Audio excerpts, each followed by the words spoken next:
꽝! 빗줄기가 쏟아지는 골목길에 요란한 충돌음이 울려 퍼졌습니다. 최다은의 낡은 경차 앞 범퍼가 고급 벤츠 옆면에 깊숙이 박혀 있었죠. 아, 안 돼. 할머니가 죽어가고 계셔요. 다은은 핸들을 부여잡은 채 울음을 터뜨렸습니다. 차 안에선 의식을 잃은 양할머니가 축 늘어진 채 숨만 가쁘게 내쉬고 계셨죠. 그때 벤츠에서 내린 노부인이 차가운 눈빛으로 다은을 내려다봤습니다. 고급 코트를 입은 그 노부인의 위험 있는 표정 뒤로 뭔가 알 수 없는 감정이 스쳐 지나갔습니다. 저 얼굴. 노부인의 입술이 미세하게 떨렸습니다. 17년 전 유괴당한 그날의 기억이 순간 노부인의 머릿속을 스쳐갔죠.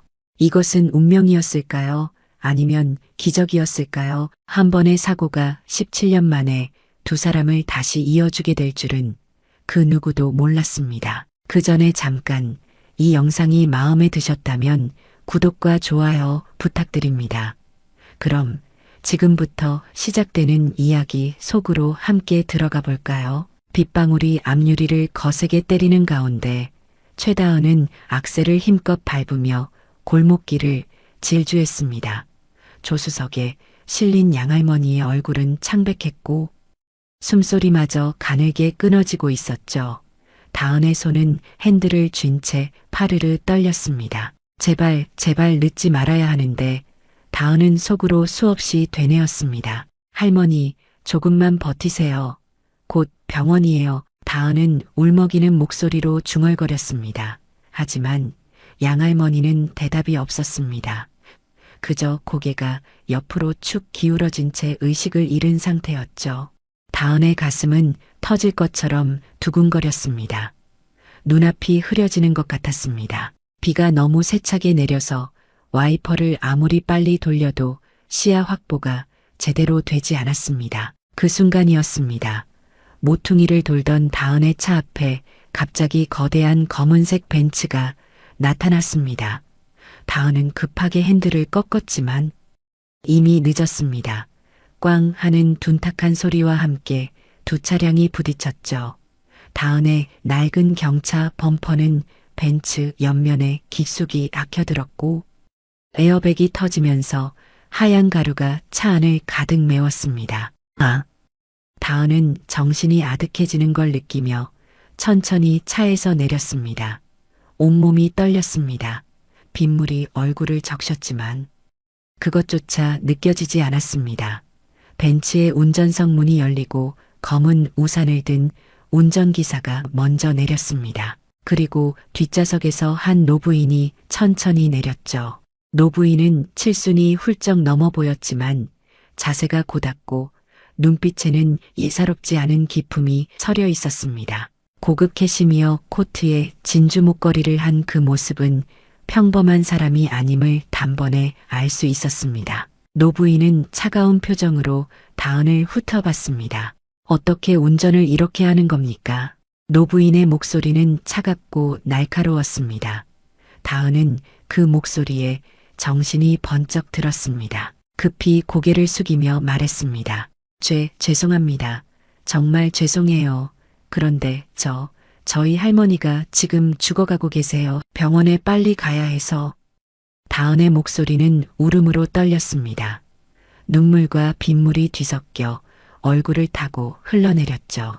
다은은 다시 한번 깊게 고개를 숙였습니다. 그리고는 차로 돌아가려 했습니다. 하지만 노부인이 차갑게 말을 이었습니다. 잠깐 이렇게 사고를 내고 그냥 가려고 하는 겁니까? 정말 죄송합니다. 나중에 꼭 보상해 드릴게요. 지금은 정말. 다은은 애원하듯 말했습니다. 그때 노부인의 시선이 다은의 차 안으로 향했습니다. 조수석에 의식을 잃은 채 축 늘어진 노인이 보였죠. 노부인의 표정이 미묘하게 변했습니다. 운전기사, 저 차를 따라가세요. 노부인이 명령조로 말했습니다. 다은은 놀라서 노부인을 쳐다봤습니다. 노부인은 이미 차에 올라타 있었습니다.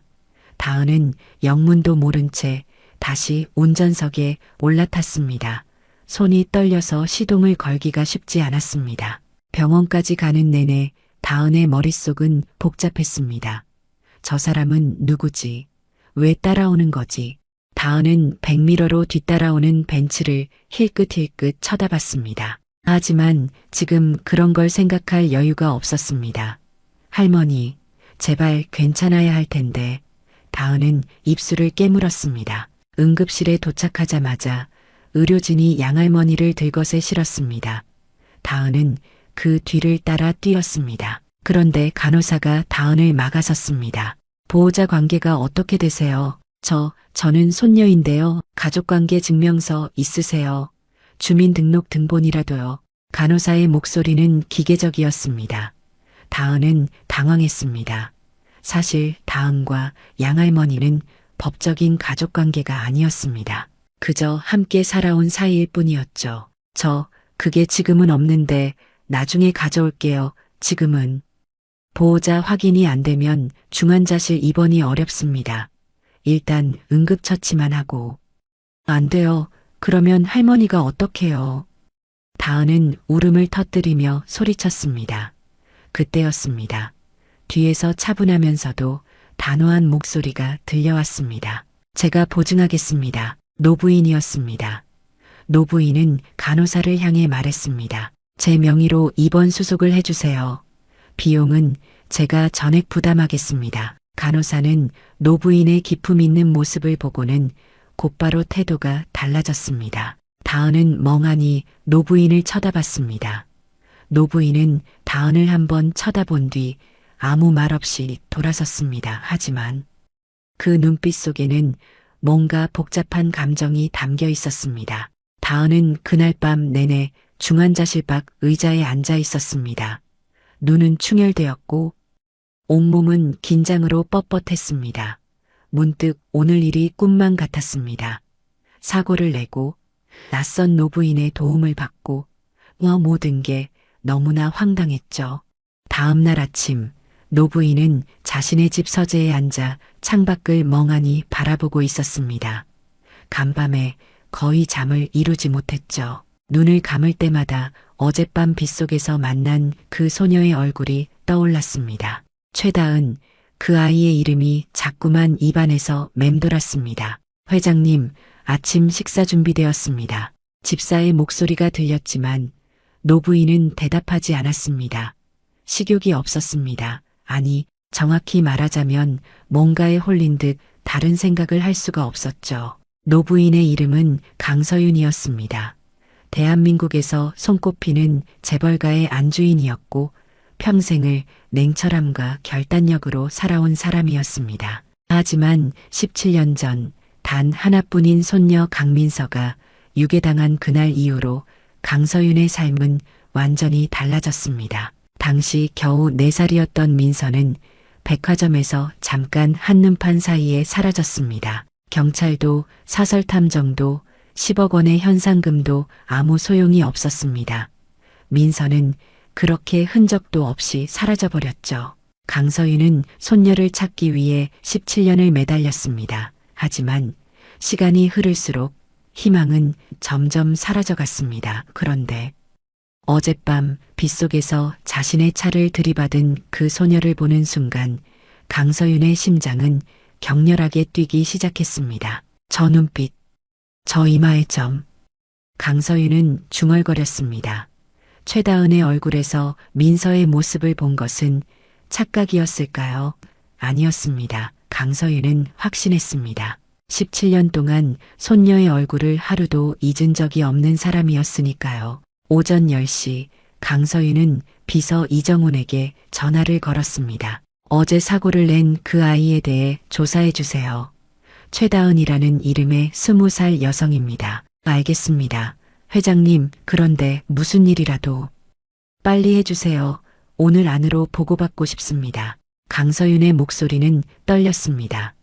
이정훈은 30년 가까이 강서윤을 보좌해온 사람이었지만 이렇게 다급한 목소리를 듣기는 처음이었습니다. 점심때쯤 강서윤은 문득 병원에 가보기로 결심했습니다. 어제 입원시킨 노인이 걱정되기도 했고 무엇보다 최다은을 다시 보고 싶었습니다. 강서윤은 운전기사에게 병원으로 가자고 했습니다. 병원 복도를 걷는데 익숙한 얼굴이 보였습니다. 이 병원에서 30년 넘게 근무한 수간호사 박미선이었습니다. 강서윤은 과거에 이 병원에 거액을 기부한 적이 있어서 병원 관계자들과 친분이 있었죠. 어머, 회장님, 어쩐 일이세요? 박미선은 반갑게 인사했습니다. 강서윤은 잠시 망설이다가 물었습니다. 어제 중환자실에 입원한 노인 환자 있죠. 보호자가 최다은이라는 젊은 여성인데요. 아, 그 환자요. 어제 회장님께서 입원비 보증을 서주신 그 아이 최다은이 지금 어디 있는지 아세요? 아마 중환자실 앞 대기실에 있을 거예요. 어젯밤부터 계속 거기 계시던데요. 강서윤은 고개를 끄덕이고 중환자실로 향했습니다. 대기실 의자에 최다은이 웅크린 채 앉아 있었습니다. 어젯밤과 똑같은 옷차림이었습니다. 씻지도 못한 듯 머리는 헝클어져 있었고 눈은 퉁퉁 부어 있었죠. 강서윤은 최다은의 얼굴을 가만히 바라봤습니다. 가까이서 보니 더욱 확실했습니다. 저 이마 왼쪽의 작은 점, 저 또렷한 눈매, 저 오똑한 콧날, 민서와 똑같았습니다. 강서윤의 가슴이 뛰었습니다. 최다은이 고개를 들었습니다. 강서윤과 눈이 마주쳤죠. 최다은은 깜짝 놀라며 벌떡 일어났습니다. 어제 죄송합니다. 정말 죄송해요. 제가 꼭 수리비 배상할게요. 최다은은 연신 고개를 숙였습니다. 강서윤은 천천히 고개를 저었습니다. 괜찮습니다. 그런 건 신경 쓰지 마세요. 할머니는 좀 어떠세요? 의사 선생님이 위독하다고. 언제 깨어날지 모른대요. 최다은의 목소리가 다시 울먹였습니다.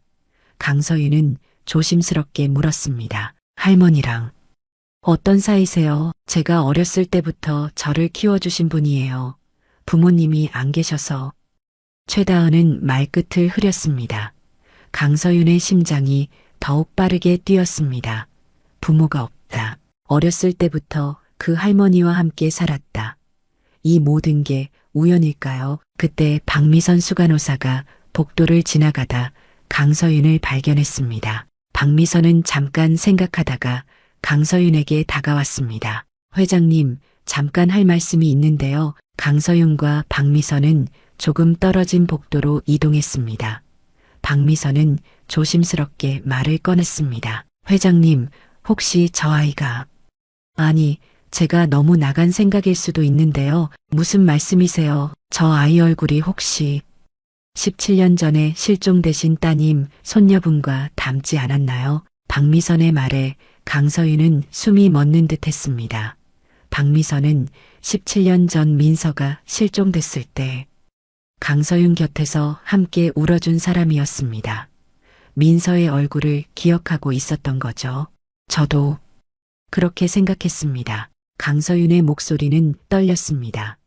박미선은 놀란 표정을 지었습니다. 정말요? 그럼 혹시... 아직 확실한 건 아닙니다. 하지만 조사를 해봐야겠어요. 강서윤은 다시 대기실로 시선을 돌렸습니다. 최다은은 다시 의자에 앉아 고개를 숙이고 있었습니다.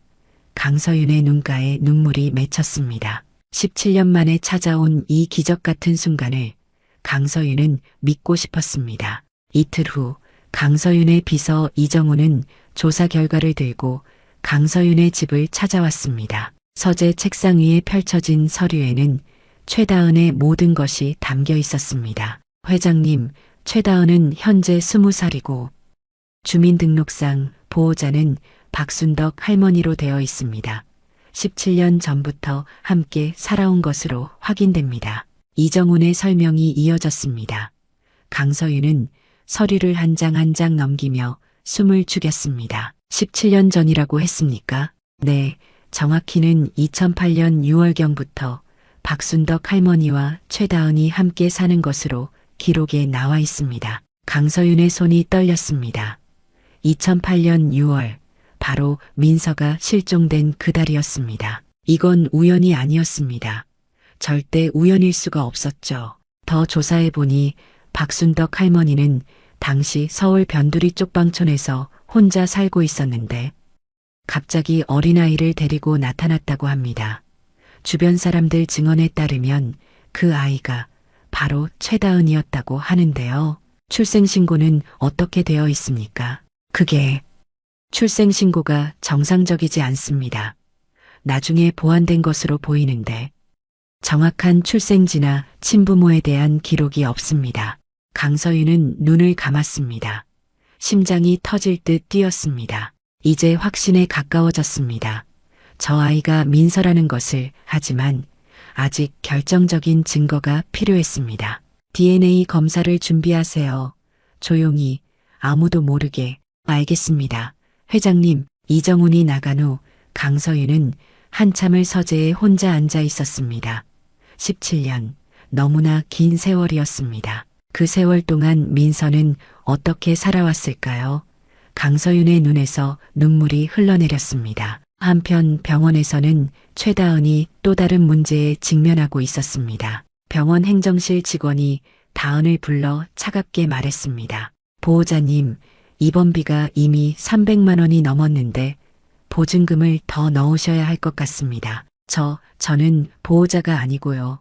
처음에 입원비 보증을 서주신 분이 따로 계신데요. 다은은 당황하며 말했습니다.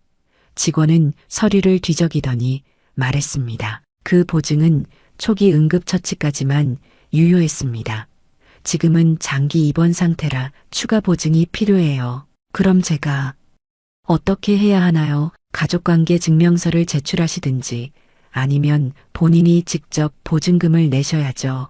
다은은 절망감에 빠졌습니다. 가족관계 증명서는 낼 수 없었습니다. 법적으로 가족이 아니었으니까요. 그렇다고 300만 원을 당장 구할 방법도 없었습니다. 다은은 편의점 아르바이트로 겨우 생활비를 벌고 있었죠. 만약 내일까지 보증금이 안 들어오면 퇴원 절차를 밟으셔야 합니다. 네. 알겠습니다. 다은은 풀이 죽은 채 복도로 나왔습니다. 어떻게 해야 할까요? 다은은 복도 구석에 주저앉아 고개를 묻었습니다. 눈물이 주르륵 흘러내렸습니다. 할머니, 저 어떡하죠? 다은은 속으로 울부짖었습니다. 그때였습니다. 복도 저편에서 강서윤이 걸어오고 있었습니다. 강서윤은 다은의 모습을 발견하고 걸음을 멈췄습니다. 다은은 고개를 숙인 채 흐느끼고 있었죠. 강서윤은 조용히 다가가 물었습니다. 무슨 일이에요? 다은은 깜짝 놀라 고개를 들었습니다. 눈물 자국이 가득한 얼굴이었습니다. 다은은 황급히 눈물을 닦으며 일어섰습니다. 아무것도 아니에요. 말해보세요. 제가 도와드릴 수 있을지도 모르니까요. 강서윤의 목소리는 따뜻했습니다. 다은은 잠시 망설이다가 입을 열었습니다. 병원에서 보증금을 더 내라고 하는데 저는 돈이 없어서요. 내일까지 못 내면 할머니를 퇴원시켜야 한대요. 강서윤은 곧바로 행정실로 향했습니다.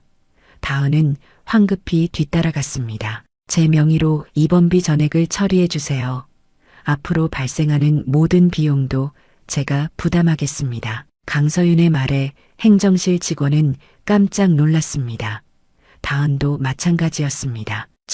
저기요, 왜 이렇게까지 해주시는 거예요? 다은은 당황하며 물었습니다. 강서윤은 다은을 바라보며 말했습니다. 그냥 당신이 딱한 것 같아서요. 하지만 그건 반만 맞는 말이었습니다. 강서윤의 진짜 이유는 따로 있었죠. 저 아이가 민서일지도 모른다는 생각, 그 생각이 강서윤을 움직이게 만들었던 겁니다. 저는 이렇게 큰 은혜를 받을 수 없어요. 제가 나중에라도 꼭 갚을게요. 다은은 고개를 숙이며 말했습니다. 강서윤은 다은의 어깨를 가볍게 두드렸습니다. 괜찮습니다. 그냥 제 마음이니까 부담 갖지 마세요. 하지만 다은은 여전히 불편한 기색이 역력했습니다. 낯선 사람의 호의가 오히려 부담스러웠던 거죠. 다은은 강서윤에게서 한 발 물러섰습니다. 감사합니다만 저는 이제 가봐야 해요. 다은은 황급히 몸을 돌렸습니다. 강서윤은 그런 다은의 뒷모습을 안타깝게 바라봤습니다. 경계하고 있었습니다. 다은은 강서윤을 의심하고 있었던 거죠. 강서윤은 한숨을 쉬었습니다. 하지만 강서윤의 확신은 더욱 굳어지고 있었습니다. 저 아이의 눈빛, 저 말투, 저 모든 것이 민서를 닮았습니다. 이제 시간 문제였습니다. 강서윤은 속으로 다짐했습니다. 반드시 진실을 밝혀내겠다고. 사흘 후 다은은 밤 10시가 넘어서야 편의점 아르바이트를 마치고 나왔습니다.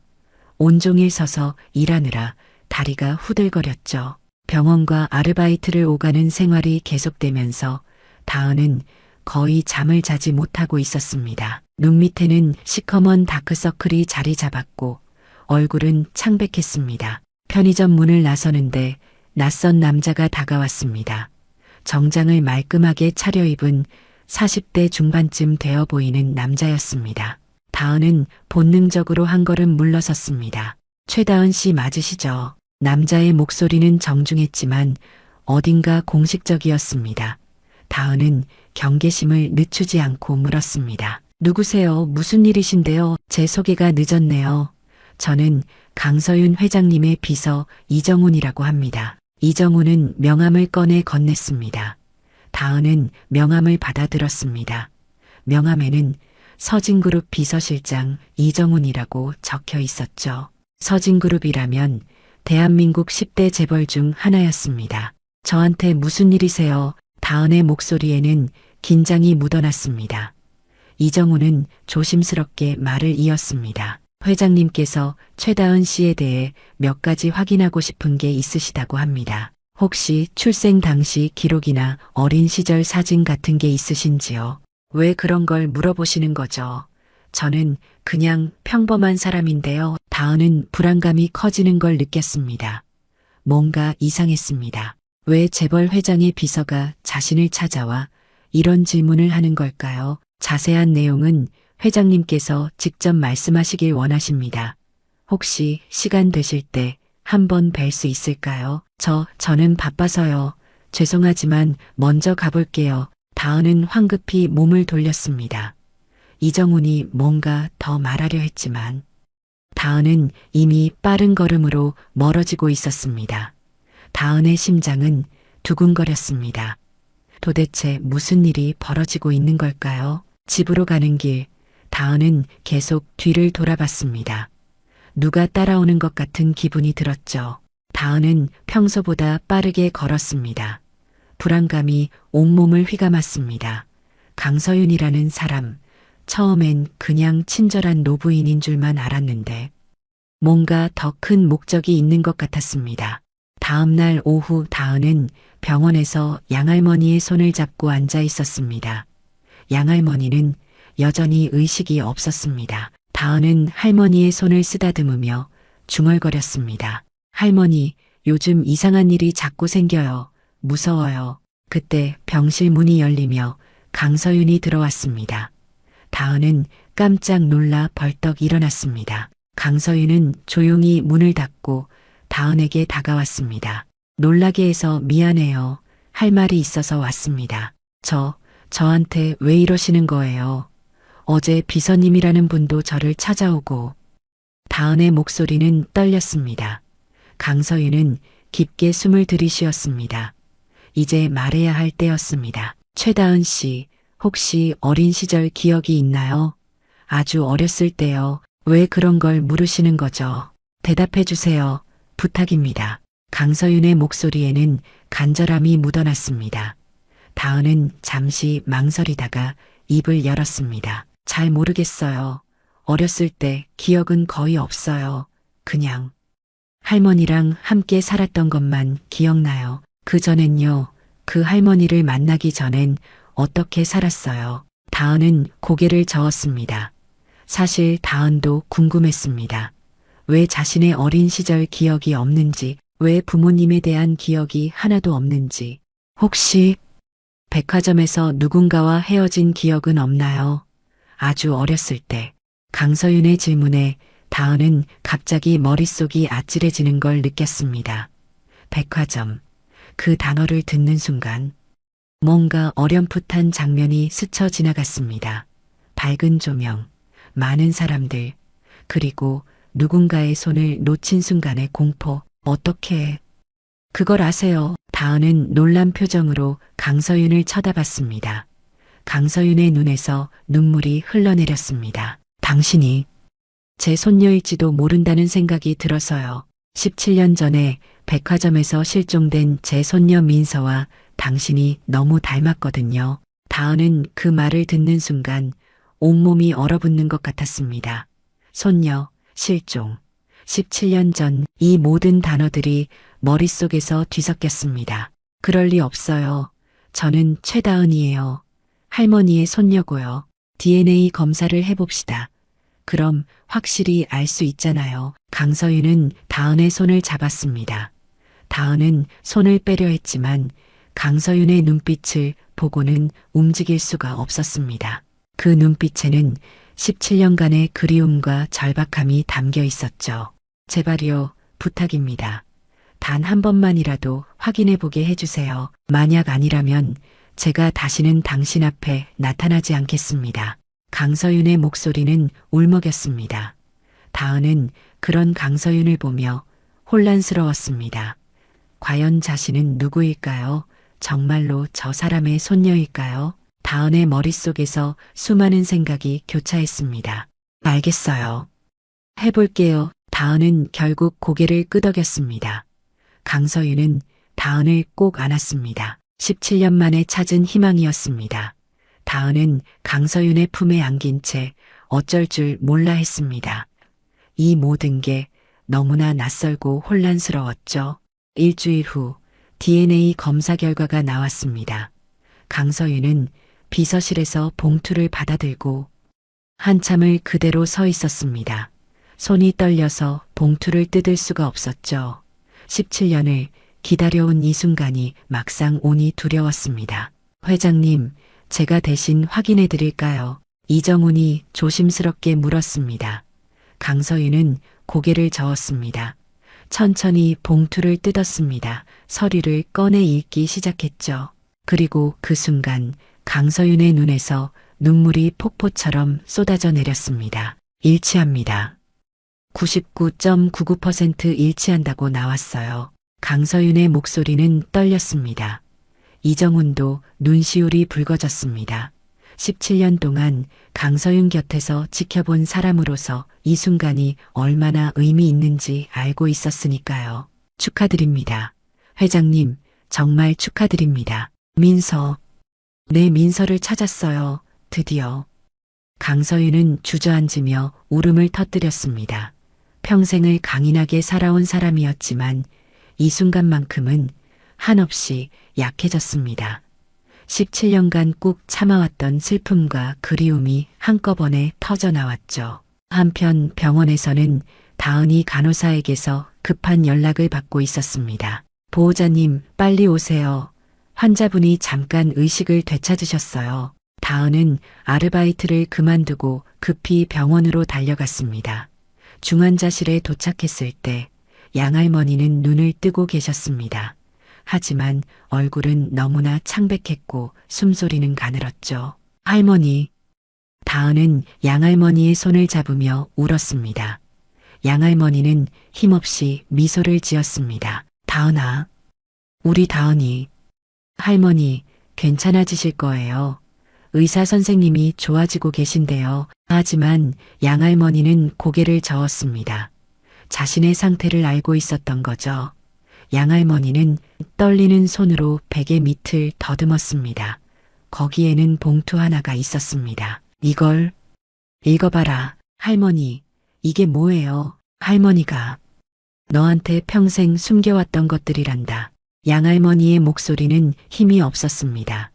다은은 봉투를 받아들었습니다.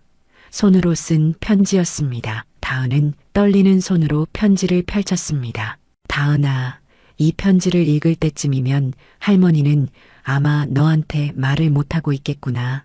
미안하다. 할머니가 너한테 평생 거짓말을 했단다. 다은의 눈에서 눈물이 흘러내렸습니다. 편지를 읽어 내려갈수록 손은 더욱 떨렸죠. 17년 전 어느 날 할머니는 시장에서 널 처음 봤어. 넌 겨우 4살쯤 되어 보였는데 혼자서 울고 있었지. 너무 어리고 겁에 질려서 아무 말도 못하고 떨고만 있었단다. 할머니는 그 모습이 너무 안쓰러워서 경찰에 신고를 해야겠다고 생각했어. 다은은 편지를 읽으며 흐느꼈습니다. 양할머니는 침대에 누운 채 천장을 바라보고 있었습니다. 하지만 너를 경찰서에 데려가려고 하자 넌 울면서 싫다고 했어. 무서운 사람들한테 끌려간다고, 다시는 엄마를 못 본다고 울부짖었단다. 할머니는 그 모습을 보고 차마 경찰에 신고를 할 수가 없었어. 그냥 하룻밤만 재우고 내일 신고하자고 생각했지. 편지는 계속 이어졌습니다. 그런데 그날 밤 넌 악몽을 꾸며 울었어. 엄마를 부르며 할머니 품에 안겨서 떨었단다. 할머니는 그 작은 몸뚱이를 안고 있으면서 생각했어. 이 아이를 누가 찾고 있을 텐데 경찰에 신고해야 하는데, 하지만 며칠이 지나도 할머니는 신고를 못했어. 다은은 손으로 입을 막으며 울었습니다. 양할머니의 눈에서도 눈물이 흘러내렸죠. 일주일쯤 지났을 때 할머니는 뉴스에서 너에 대한 소식을 봤어. 재벌가의 손녀가 실종됐다고, 온 나라가 너를 찾고 있다고. 그때 할머니는 너를 돌려보내야겠다고 결심했단다. 하지만 넌 할머니한테 매달리며 울었어. 할머니, 나 여기 있을래요. 여기가 좋아요라고 했지. 편지의 글씨는 점점 흐려졌습니다. 눈물로 번진 흔적이 역력했죠. 할머니는 결국 너를 보낼 수가 없었어. 너무 이기적이고 나쁜 할머니지. 하지만 할머니는 그때 이미 너를 사랑하고 있었단다. 그날 이후 넌 할머니의 손녀가 되었어. 진짜 손녀처럼 할머니 곁에서 자랐지. 다은은 편지를 가슴에 안고 오열했습니다. 양할머니는 힘없이 다은의 손을 쓰다듬었습니다. 미안하다, 다은아. 할머니가 너무 이기적이었어. 너를 찾는 사람들한테 돌려줬어야 했는데. 아니에요, 할머니.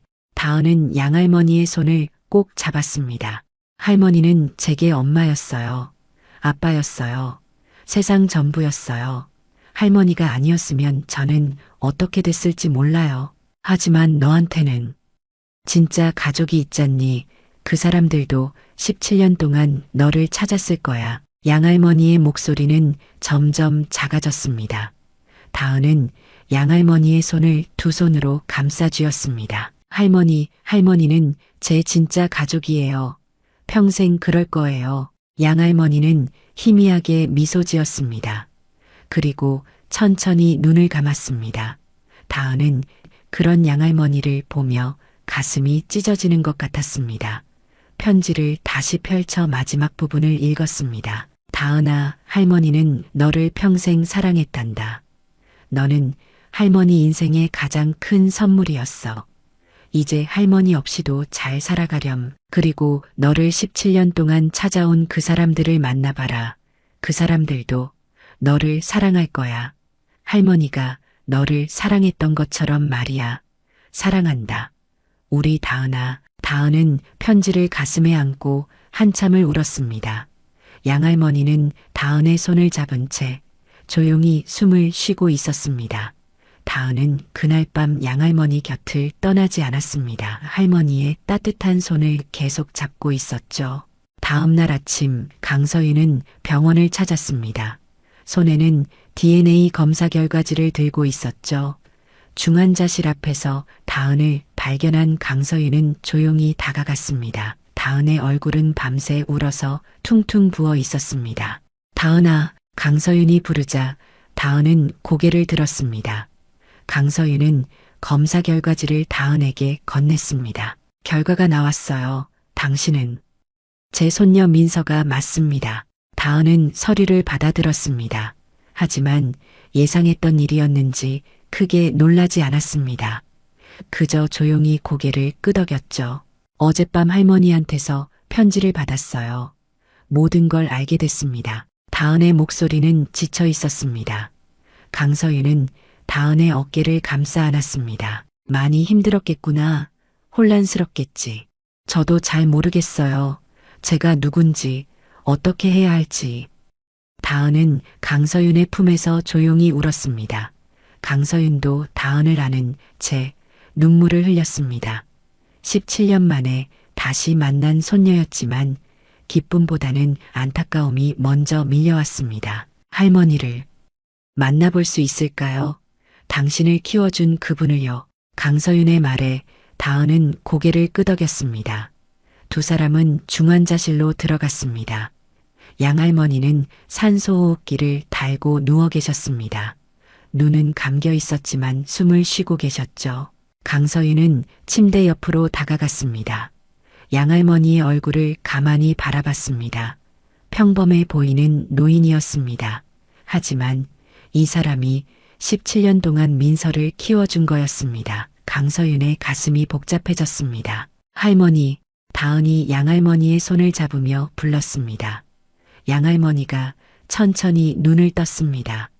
희미한 눈빛이었지만 다은을 알아봤죠. 다은아. 할머니, 여기 누가 오셨어요? 다은은 강서윤을 가리켰습니다. 양할머니의 시선이 강서윤에게로 향했습니다. 두 노인의 눈이 마주쳤습니다. 양할머니는 누군지 단번에 알아챘습니다. 17년 전 뉴스에서 봤던 그 사람이었죠. 죄송합니다. 양할머니의 입에서 가늘게 말이 나왔습니다. 강서윤은 고개를 저었습니다. 아니에요. 제가 감사드려야죠. 강서윤은 양할머니의 손을 잡았습니다. 양할머니는 놀란 표정을 지었습니다. 당신이 이 아이를 17년 동안 지켜줬잖아요. 사랑으로 키워줬잖아요. 제가 할 수 없었던 일들을 당신이 해주셨어요. 강서윤의 목소리는 떨렸습니다. 양할머니의 눈에서 눈물이 흘러내렸습니다. 저는 나쁜 사람입니다. 이 아이를 데리고 있으면 안 되는 걸 알면서도. 아니에요. 당신은 이 아이를 구해준 거예요. 만약 당신이 아니었다면 민서가, 다은이가 어떻게 됐을지 아무도 모르잖아요. 강서윤의 말에 양할머니는 울음을 터뜨렸습니다. 다은도 두 할머니를 보며 눈물을 흘렸습니다. 고맙습니다. 정말 고맙습니다.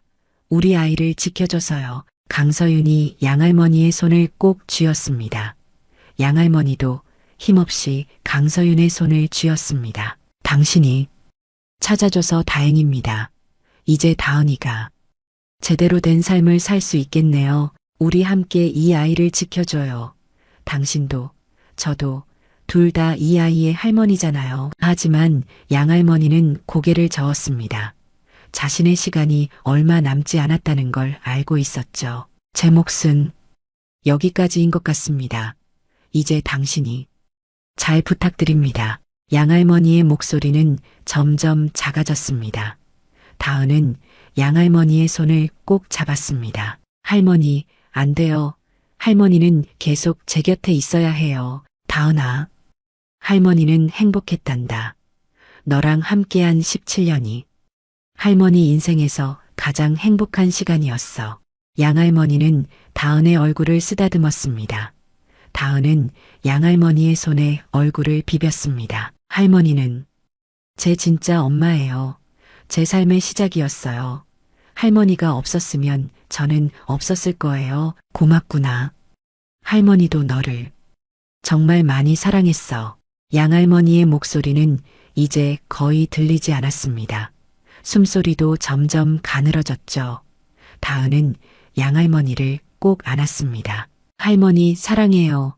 정말 사랑해요. 양할머니는 희미하게 미소 지었습니다. 그리고 천천히 눈을 감았습니다. 다은의 품에서 조용히 잠들듯이 숨을 거뒀죠. 다은은 양할머니를 안은 채 울부짖었습니다. 강서윤도 옆에서 조용히 눈물을 흘렸습니다. 시간이 흘렀습니다. 다은은 강서윤의 집으로 돌아갔습니다. 재벌가의 손녀로서 새로운 삶을 시작했죠. 하지만 다은은 양할머니를 잊지 않았습니다. 매년 양할머니 생신과 제삿날이 되면 다은은 직접 부엌에 들어가 떡국을 끓였습니다. 양할머니가 생전에 해주시던 바로 그 떡국이었습니다. 할머니, 잘 먹고 계세요. 다은은 양할머니 영정 앞에 떡국을 올리며 말했습니다. 강서윤은 그런 다은의 모습을 보며 흐뭇하게 웃었습니다. 다은에게는 두 명의 어머니가 있었습니다. 자신을 낳아준 엄마, 그리고 자신을 키워준 양할머니. 다은은 두 사람 모두를 마음속 깊이 간직하며 살아가기로 했습니다. 할머니 덕분에 지금의 제가 있어요. 평생 감사하며 살게요. 다은은 양할머니 사진을 쓰다듬으며 중얼거렸습니다. 강서윤은 다은의 어깨를 감싸 안았습니다. 우리 민서, 아니 다은아, 할머니도 하늘에서 기뻐하실 거야. 네, 친할머니. 다은은 강서윤을 보며 미소 지었습니다. 17년이라는 긴 시간 동안 헤어져 있었지만 이제 다시 만났습니다. 그리고 그 17년 동안 다은을 지켜준 또 다른 할머니도 있었습니다. 다은은 두 할머니의 사랑을 가슴에 품고 앞으로 나아갈 것입니다. 과거도 현재도 모두 소중히 간직하면서 말이죠. 오늘 이야기를 들어주셔서 감사합니다. 영상 보시고 느끼신 감정 댓글로 함께 나눠주세요. 여러분의 한마디가 누군가에겐 큰 위로가 될 수 있습니다. 영상이 마음에 드셨다면 구독과 좋아요, 응원 부탁드립니다. 오늘도 귀한 시간 내어주시고 끝까지 시청해주신 구독자, 시청자 여러분 진심으로 감사드립니다. 항상 건강하세요.